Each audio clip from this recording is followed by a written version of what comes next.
नमस्कार दोस्तों, स्वागत है आपका हमारे YouTube चैनल जरधारी क्लासेस में। दोस्तों, आज की वीडियो है वीकली करंट अफेयर्स 13 अक्टूबर से 20 अक्टूबर 2024। तो इस वीक की एक करंट अफेयर की वीडियो है। तो चलिए दोस्तों, आज की वीडियो शुरू करते हैं। आज की वीडियो का क्वेश्चन नंबर 1 है, उत्तराखंड में प्रवासी सम्मेलन कब आयोजित किया जाएगा? तो उत्तराखंड में होने वाला है प्रवासी सम्मेलन। तो उत्तराखंड प्रवासी जो सम्मेलन है ये 7 नवंबर को आयोजित किया जाएगा। तो बी ऑप्शन इसका सही जवाब है। तो 7 नवंबर को उत्तराखंड में प्रवासी सम्मेलन आयोजित किया जाएगा। डिटेल जान लेते हैं।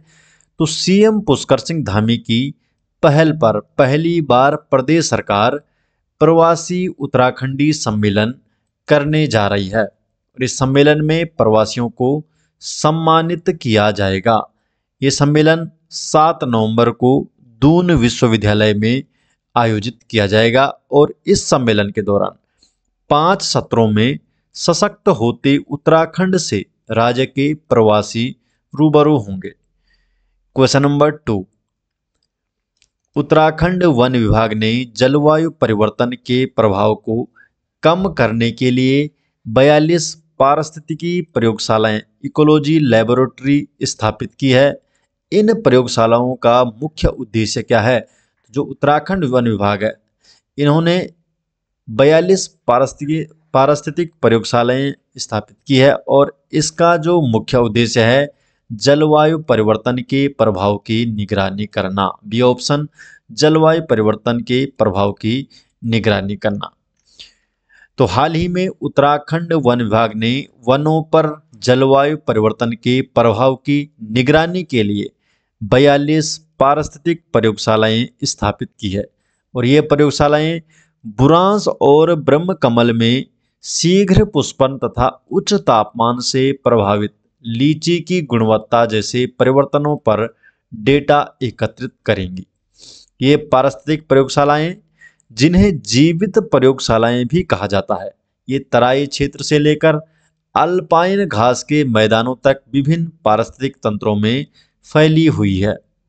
क्वेश्चन नंबर 3, हाल ही में कौन सा राज्य सरकार संस्कृत को अनिवार्य विषय के रूप में घोषित करने की तैयारी कर रहा है? तो इसका जवाब है सही, उत्तराखंड। तो उत्तराखंड राज्य सरकार संस्कृत को अनिवार्य विषय के रूप में घोषित करने की तैयारी कर रहा है।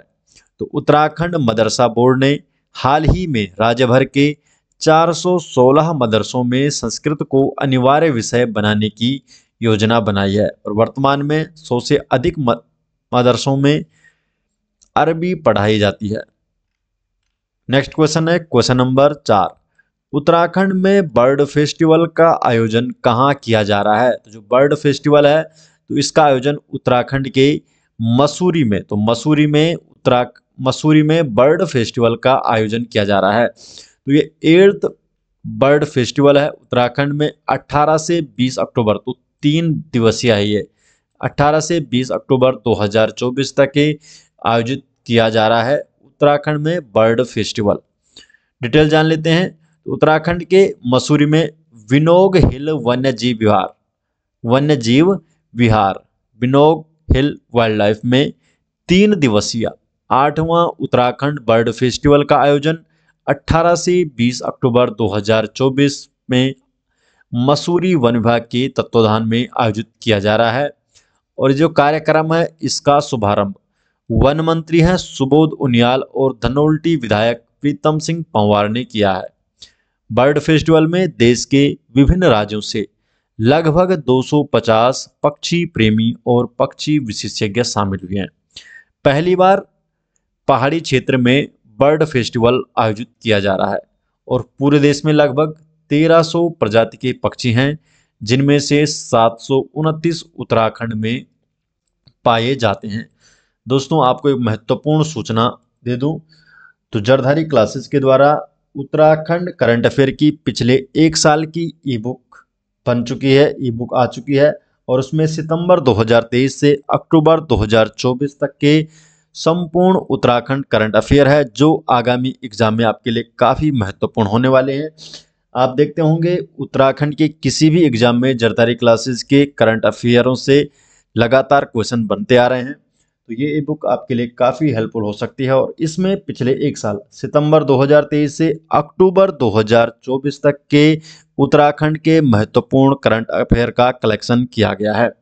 नेक्स्ट क्वेश्चन की तरफ बढ़ते हैं। क्वेश्चन नंबर 5, शांति का नोबेल पुरस्कार के लिए चुने गए निहोन हिडानक्यो का संबंध निम्न में से है। तो इसका संबंध है जापान से। बी ऑप्शन इसका सही जवाब। तो नोबेल शांति पुरस्कार 2024 के विजेता का ऐलान हो गया है और जापान की संस्था निहोन हिडानक्यो, इसे शांति का नोबेल पुरस्कार मिला है। जापान की यह संस्था परमाणु हथियारों से मुक्त दुनिया की वकालत करती है। द्वितीय विश्व युद्ध के दौरान हुए परमाणु बम विस्फोटों के पीड़ितों के लिए ये जापानी संस्था निहोन हिडानक्यो काम करती है और साथ ही दुनिया पूरी तरह से परमाणु हथियारों से मुक्त हो, इसके लिए यह संस्था पूरी दुनिया में काम करती है। क्वेश्चन नंबर 6, हाल ही में हिंदुस्तान एरोनॉटिक्स लिमिटेड HAL को कौन सा दर्जा मिला है? तो HAL को मिला है महारत्न का दर्जा। 6 का यहाँ पर सी ऑप्शन, महारत्न का दर्जा मिल चुका है HAL को, हिंदुस्तान एरोनॉटिक्स लिमिटेड को। तो हाल ही में हिंदुस्तान एरोनॉटिक्स लिमिटेड को महारत्न कंपनी का दर्जा मिला है और अब महारत्न कंपनियों की कुल संख्या हो गई है 14 अब संख्या हो चुकी है टोटल। HAL के बारे में जान लेते हैं। तो ये एक सरकारी स्वामित्व वाली भारतीय एरोस्पेस और रक्षा फर्म है और ये भारतीय रक्षा मंत्रालय के अंतर्गत काम करती है। स्थापना हुई थी HAL की 23 दिसंबर 1940 को और इसका मुख्यालय है बेंगलोर में।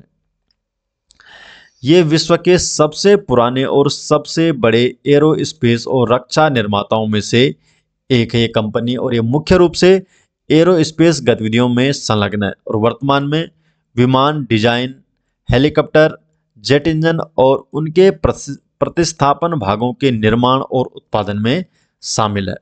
क्वेश्चन नंबर 7, भारत के साथ किस देश को विश्व स्वास्थ्य संगठन ने ट्रेकोमा मुक्त घोषित किया है? तो ट्रेकोमा मुक्त किस देश को घोषित किया है भारत के साथ? तो नेपाल और म्यांमार। तो भारत, नेपाल और म्यांमार, इन 3 देशों को WHO ने ट्रेकोमा मुक्त घोषित किया है। डिटेल जान लेते हैं। तो WHO विश्व स्वास्थ्य संगठन, वर्ल्ड हेल्थ ऑर्गेनाइजेशन ने भारत, नेपाल और म्यांमार को ट्रेकोमा को सार्वजनिक स्वास्थ्य समस्या के रूप में समाप्त करने का प्रमाण पत्र दिया है। भारत दुनिया के उन 19 अन्य देशों में शामिल हो गया है जिन्होंने सार्वजनिक स्वास्थ्य समस्या के रूप में ट्रेकोमा को सफलतापूर्वक समाप्त कर दिया है। WHO के अनुसार ट्रेकोमा अभी भी दुनिया के 39 देशों में एक प्रमुख सार्वजनिक स्वास्थ्य समस्या बनी हुई है। ट्रेकोमा के बारे में जान लेते हैं। तो जो ट्रेकोमा है ये एक आंख की बीमारी है जो क्लेमाइडिया ट्रैकोमैटिस बैक्टीरिया के कारण होती है और ये एक संक्रामक रोग है जो एक संक्रमित व्यक्ति से दूसरे में फैलता है। विश्व स्वास्थ्य संगठन WHO के बारे में जान लेते हैं। तो विश्व स्वास्थ्य संगठन संयुक्त राष्ट्र की एक एजेंसी है और जिसका गठन 7 अप्रैल 1948 को हुआ था। इसका हेडक्वार्टर है जेनेवा, स्विट्जरलैंड में और इसके जो सदस्य देश हैं 194। क्वेश्चन नंबर 8, विश्व छात्र दिवस कब मनाया जाता है? तो विश्व छात्र दिवस हर साल 15 अक्टूबर को मनाया जाता है। तो सी ऑप्शन इसका सही जवाब है। तो प्रत्येक वर्ष 15 अक्टूबर को विश्व छात्र दिवस मनाया जाता है और ये दिवस पूर्व राष्ट्रपति और missile man doctor APJ Abdul Kalam की जयंती पर मनाया जाता है और इस दिवस का उद्देश्य है कलाम साहब के शानदार योगदान को याद करना और शिक्षा के महत्व पर प्रकाश डालना। विश्व छात्र दिवस 2024 की थीम रखी गई है छात्रों के भविष्य के लिए समग्र शिक्षा और इस दिवस को मनाने की शुरुआत हुई थी वर्ष 2010 में। तो 2010 से इस दिवस को मनाया जा रहा है।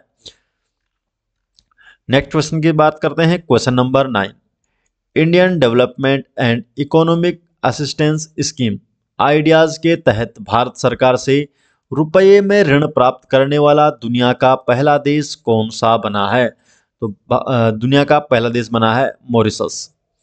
बी ऑप्शन सही जवाब है। डिटेल जान लेते हैं। तो भारत सरकार के भारतीय विकास और आर्थिक सहायता योजना ideas Indian development and economic assistance scheme, इस कार्यक्रम के अंतर्गत भारत ने मॉरिशस सरकार को 487.60 करोड़ रुपए का ऋण प्रदान किया है। और ये पहली बार है कि भारत ने आइडियाज कार्यक्रम के तहत किसी विदेशी सरकार को भारतीय रुपए में ऋण प्रदान किया है।